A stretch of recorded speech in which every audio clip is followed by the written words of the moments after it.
The NHL is back, baby. And with about a quarter of the season left, and then we're off to playoffs. Better make those last games count.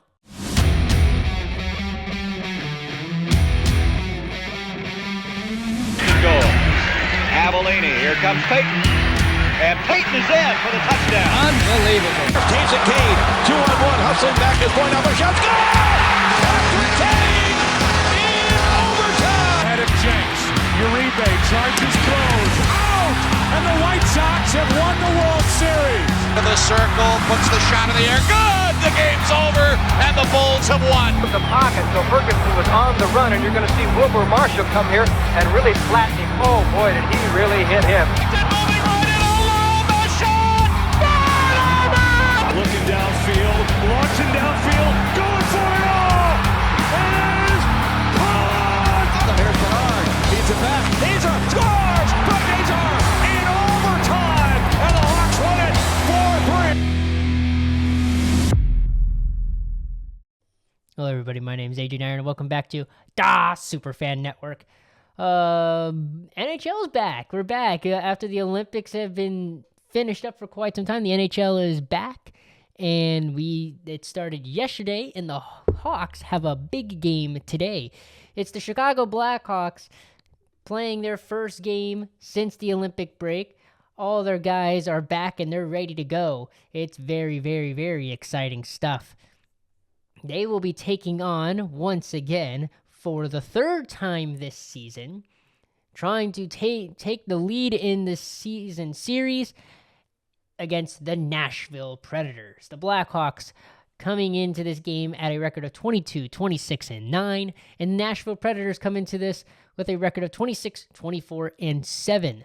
The last two games were November 28th and January 10th, where Nashville won 4-3 in November, but the Hawks droughted them 3-0 in January. Tonight, the game starts at 8 p.m. Eastern, and they will be in Nashville. When their final game will be March 22nd at 3 p.m. Eastern in Chicago. But we have to get through this game first.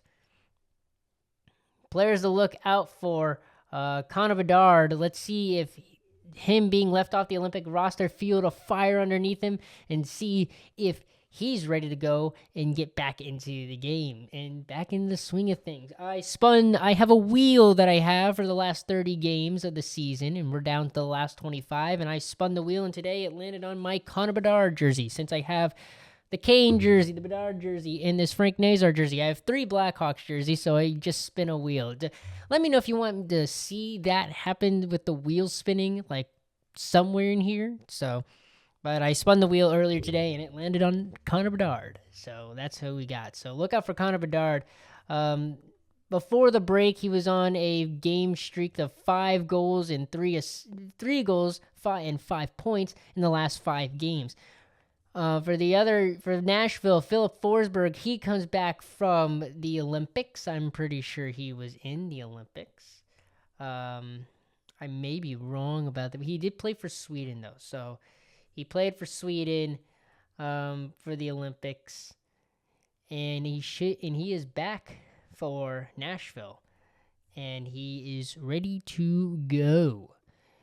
So the last time he was in the NHL, he had 8 points with 5 goals, and his stats when it came to the Olympic Games were, let me get those up really quick. I should be more prepared with this stuff, but then I start bringing out things, and I'm like, oh yeah, this guy and this thing and all that stuff. So that's my fault, my bad. Yeah, Sweden, they played the United States in the quarterfinals in that overtime game. Seeing the stats of this team, if I can even find stats, I think Forsberg had maybe 2 goals, if I'm not mistaken, if not 1, and definitely a lot of assists when it came to the Olympics. But he He was there. He was very interesting with that. Here we go. Goalkeepers, skaters. Lucas Raymond led that Sweden team. He had 1 goal and 8 assists, so he was leading that team with 9 points. If I find... Philip Forsberg had 1 goal, 1 assist, and 2 points in 5 games. So not that big of a factor when it came to this, when it came to all this in the Olympics.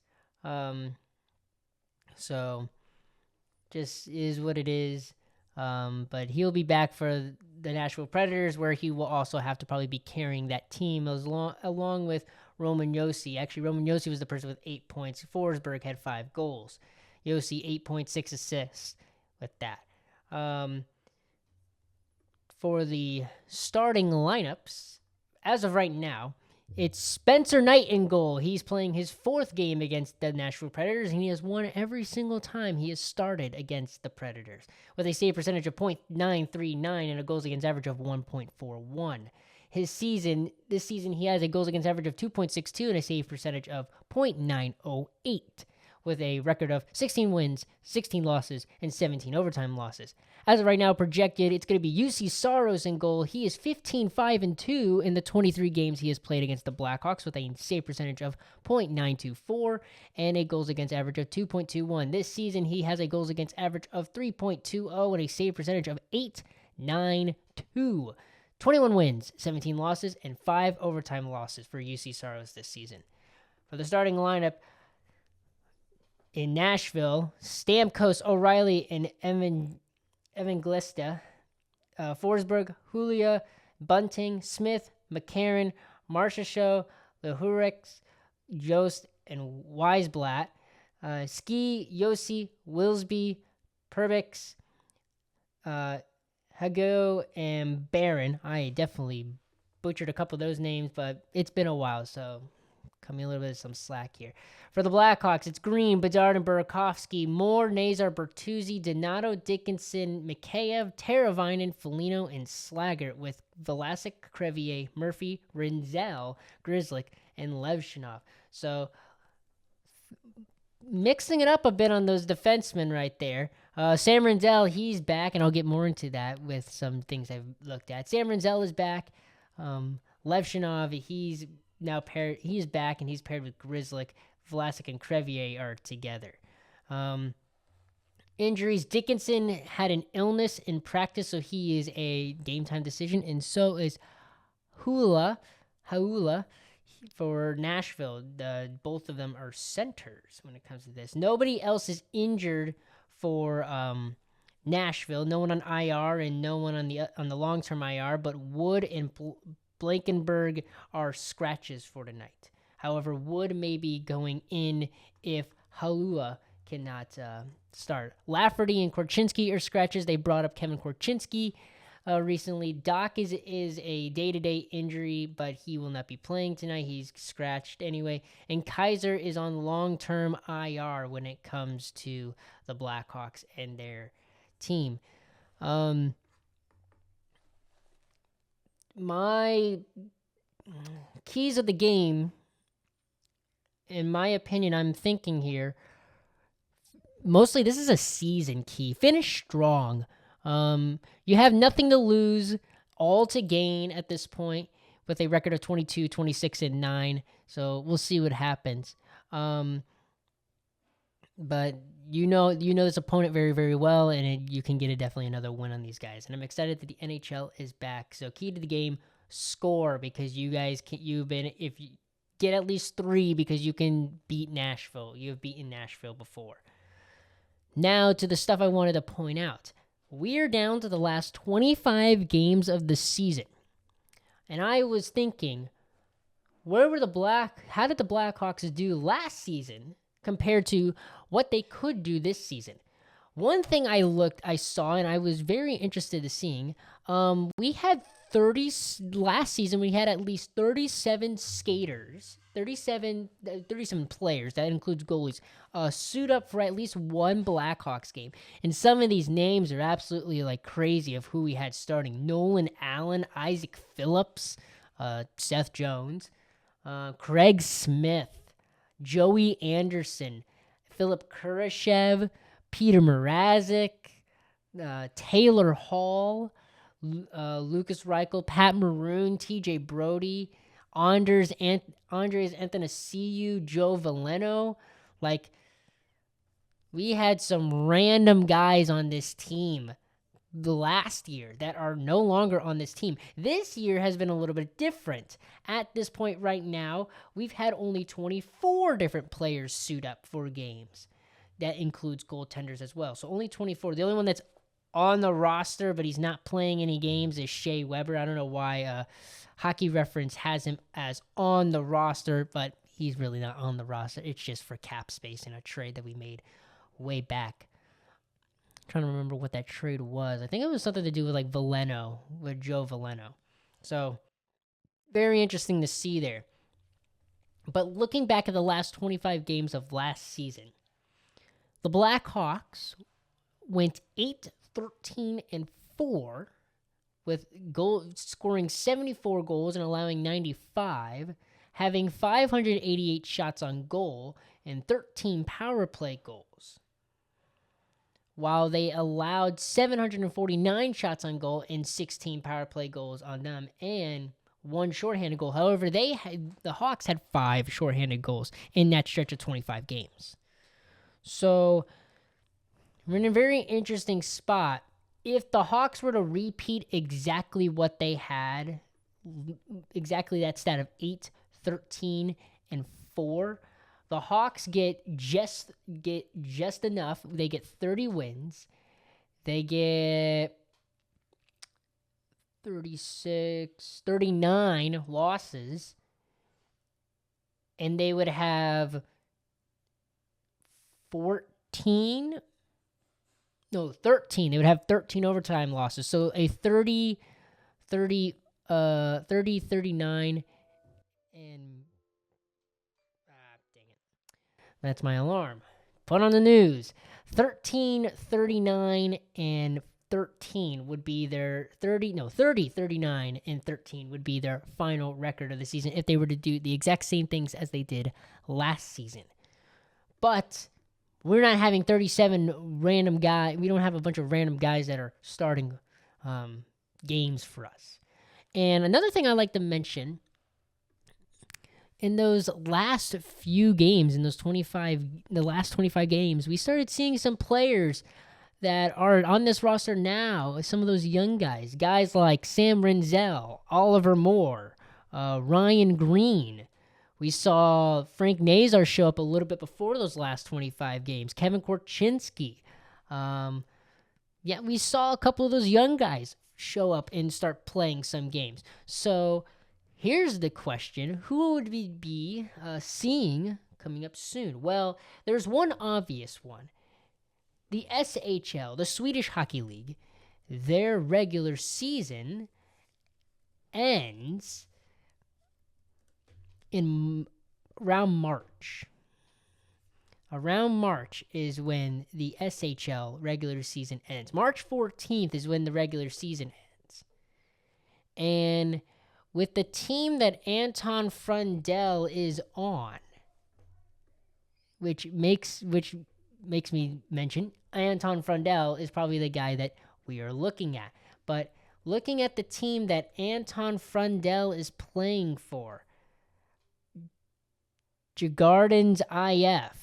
I think that's what it is. They've been around since 1891. Looking at their record in this team, they aren't doing the greatest, I would say, with their record. Looking at the record and all this. I wish you would tell me just the record.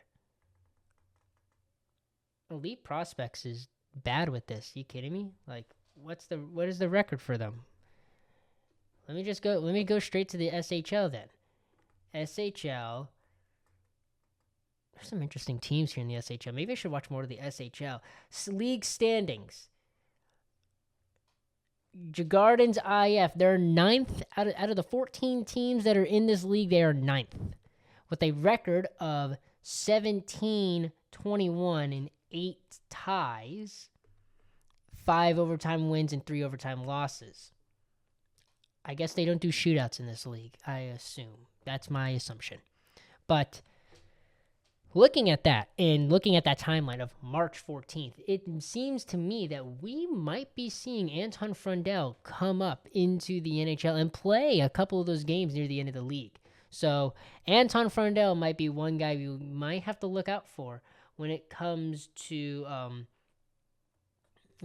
this. However, one guy we probably won't be seeing because his team is doing absolutely amazing. Metallurg,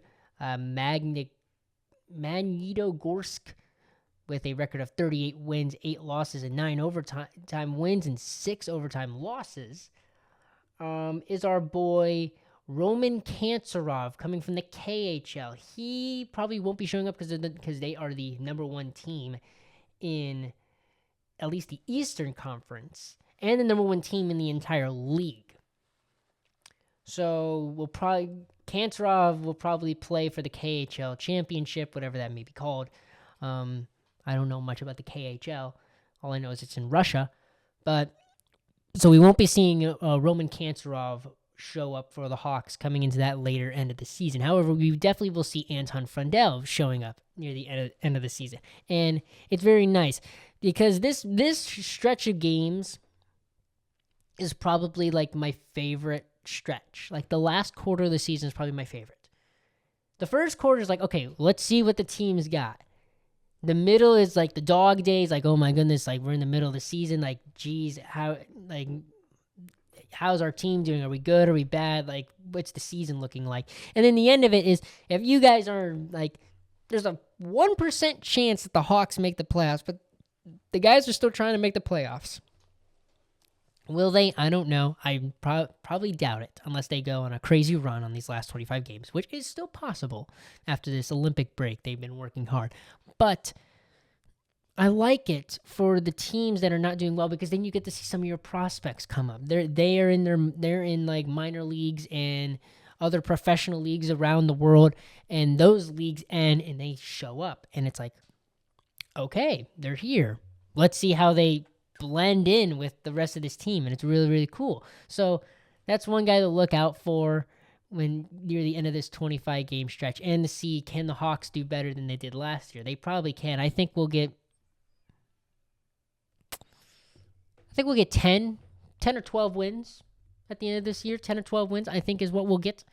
We'll end with 10 or 12 wins to wrap up this season. So about half of the games we'll win, half of the games we'll lose of this 25 game stretch. Around there, around half.